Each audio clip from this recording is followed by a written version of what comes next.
Update. Would I be the a-hole if I disowned my parents after my mom refused to take care of me after I give birth? Original post. I, 28 female, am 30 weeks pregnant with my first child, and I'm about to move to another state. My mom has a tradition of taking care of my siblings when they give birth until they recover. She did it for my older sister and my brother's wife, so I assumed she would do the same for me. However, a week ago, she told me she couldn't because it was too far away. We got into a fight about it, and I told her to leave my house. Now we're not talking. Before you judge me and say my mom isn't obligated to take care of me, I want to clarify that this isn't about needing my mom's help. It was never about that. I've always been the one child in a family that nobody really cares about. My parents claim they love and treat us all equally, but it's painfully obvious that they love me a little less than the others. I used to wonder if I was adopted, but nope, 100% theirs. It's always about my siblings, how they're doing, how my mom and dad are struggling, but it's never about me. It was never about me from the beginning. My birthdays were rarely celebrated because my parents either forgot or just threw something together at the last minute and called it a party. My high school graduation? No celebration because my parents had already spent too much money on my older brother's college graduation party. They promised to make it up to me. Spoiler alert, they never did. My parents contributed to my siblings' wedding expenses, but when it came to mine, they said, "Since your husband comes from a good family, we don't have to contribute." Their words, not mine. I've always been the one expected to listen to mom and dad vent about their problems. I had to help my mom because my older siblings had too much schoolwork, and my younger siblings were too young to do chores. They always told me I was a good daughter, but I was never the one they bragged about to their friends. No matter how hard I tried to make them proud, my achievements were always overshadowed by my siblings. I have tried multiple times to talk to them about how I feel, but the only response I ever got was a scolding about how I was being spoiled.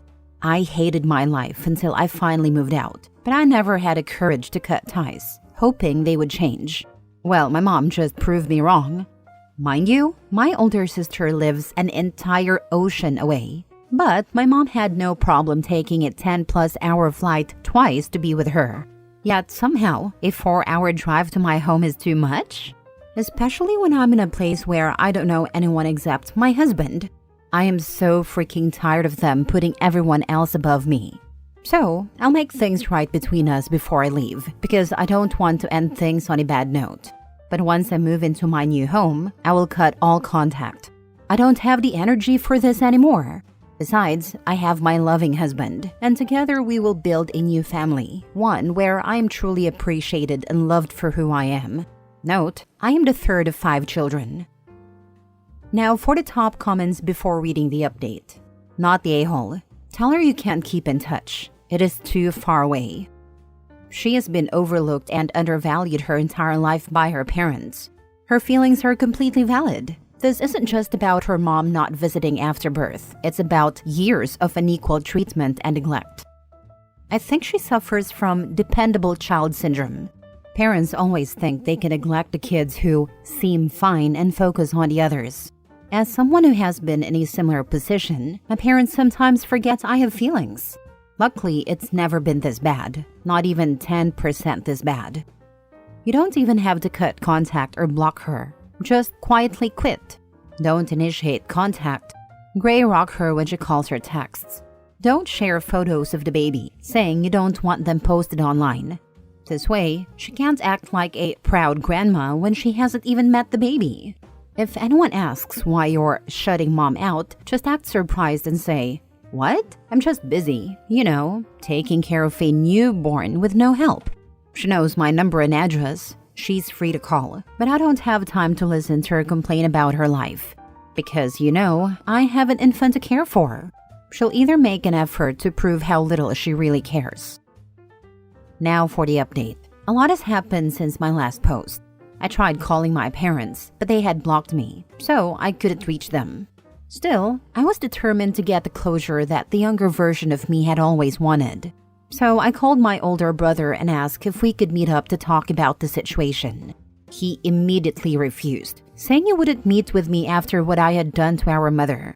He then berated me. calling me ungrateful and saying that mom was under a lot of stress and pain because of me.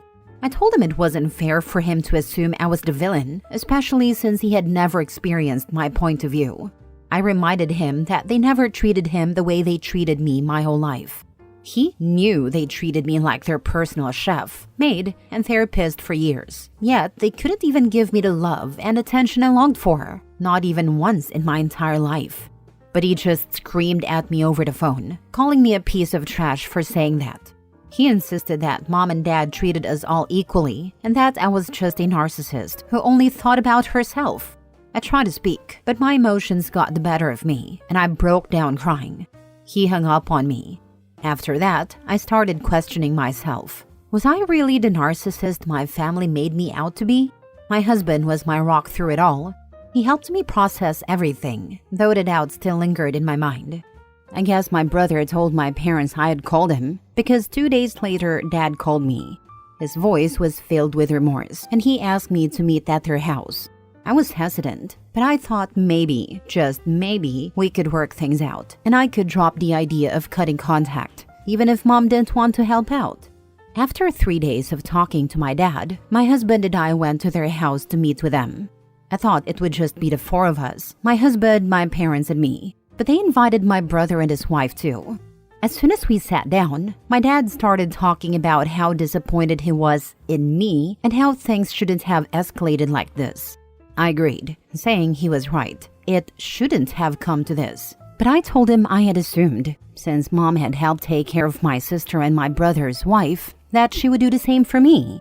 Instead, she chose to favor everyone else above me, and it was frustrating. I laid everything out. I told them how I had felt for years, how I had been treated, and how much pain they caused me. But none of them cared. They just sat there like my words meant nothing. And that was the moment I realized I didn't mean anything to them. So why was I still fighting to be part of a family that didn't even want me? My husband was about to speak, but I stopped him. I didn't want him wasting his breath. Everyone took turns blaming me, giving their opinions on why I was wrong. Then Dad asked if I had anything to say to Mom. I simply told her I was sorry. Not because I had done anything wrong, but because I didn't want to carry bad blood between us before I closed this chapter of my life and moved on. She didn't say anything back. Then Dad said we all needed some time to cool off and set some boundaries. And I guess that was it. That was goodbye.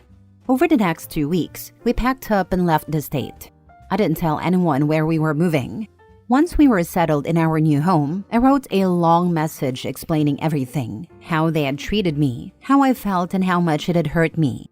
At the end of the message, I told them I was completely cutting contact with my parents and older brother. Then, I changed my phone number and blocked all of them on social media. And you know what? My life has never been this peaceful. For the first time in a long time, I'm happy. My baby will be arriving any day now. And while it's stressful, I love this new chapter of my life. We even hired a house helper, because why not? My days now consist of sleeping, taking walks, eating some more, having back and hip pain, and repeating. And honestly, it's not that bad. Sounds like you finally chose peace over drama. Wishing you all the happiness with your little one. Yep, sometimes family is just a title. You don't owe them anything if they don't treat you with love and respect. Blood doesn't mean loyalty. You gave them every chance, and they showed you exactly who they are. Now you get to build a family that actually deserves you. Wishing you nothing but peace and joy with your little one. You did right by cutting contact. It's good for you and your newborn to be healthy and away from dramatic people. The more you stay away from them, the more you will have your peace of mind. Not the a-hole. Next story. Am I the a-hole for leaving my sister's wedding after she made me the butt of a family joke? I, 25 female, have always been the responsible one in my family. I helped raise my younger siblings, worked 2 jobs during college, and even financially supported my parents when they hit a rough patch. My older sister, Rachel, 30 female, has always been the family favorite. She's outgoing, funny, and everyone gravitates towards her. She got married last weekend, and that's when everything hit the fan. For context, Rachel has always had this playful habit of roasting me at family gatherings. It started with harmless jabs, like calling me Mom Jr. because I'd remind everyone to take their meds or clean up after themselves. I laughed it off for years, but at some point, it turned mean-spirited. She started calling me Miss Buzzkill, saying I didn't know how to let loose because I preferred reading at home over clubbing. Flash forward to the wedding, Rachel asked me to give a toast as her maid of honor.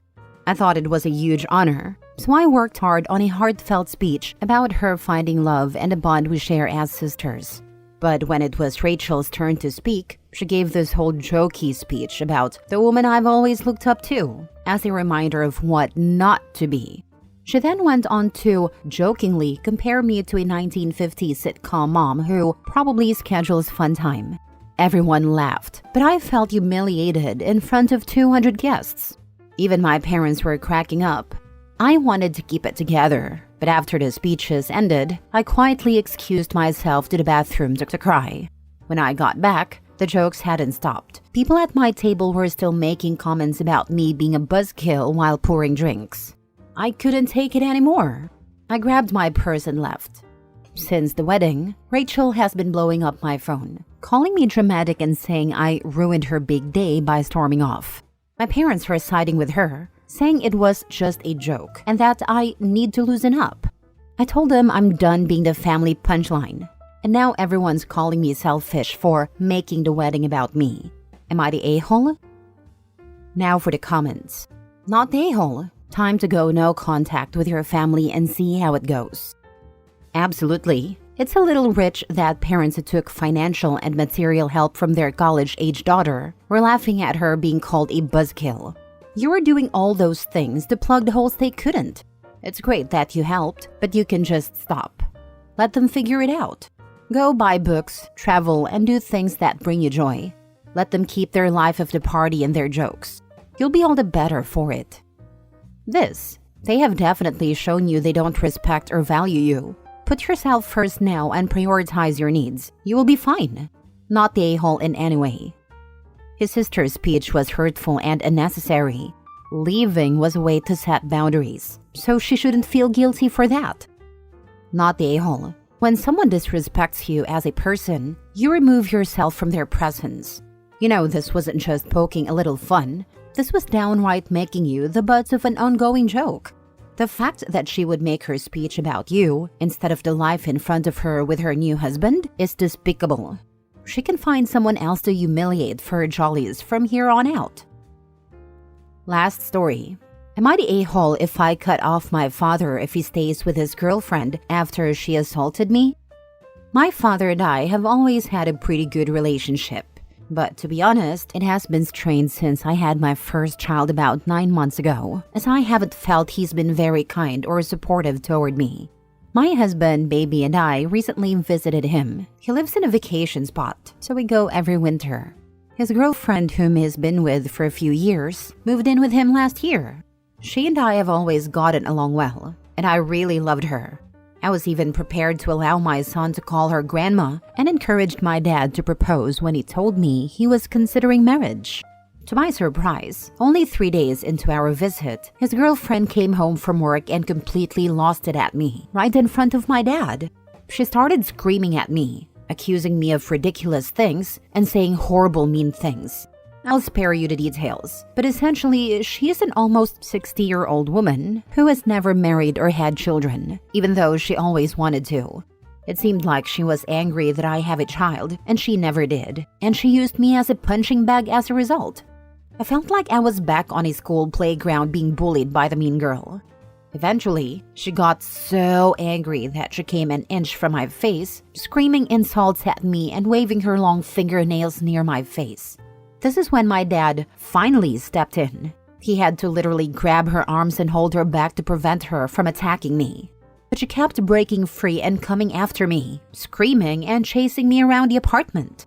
At one point, she aggressively ran toward the room where my baby was sleeping, screaming her head off and tried to open the door to wake him up. My dad grabbed her at the last second and stopped her, but when she tried to go into my baby's room like that, I knew there was no coming back from this. I knew at that moment I could never be near her again. She also put her hands on me aggressively after I told her not to touch me.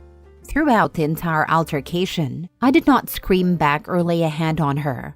I tried my best to calmly defend myself. And my dad, who witnessed everything, agrees that I handled the situation as well as anyone could have.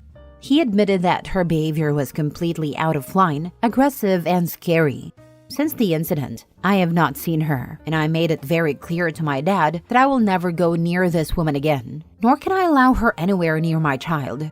When she ran toward my baby's room, it was one of the scariest moments of my life. I genuinely feared she might try to hurt him.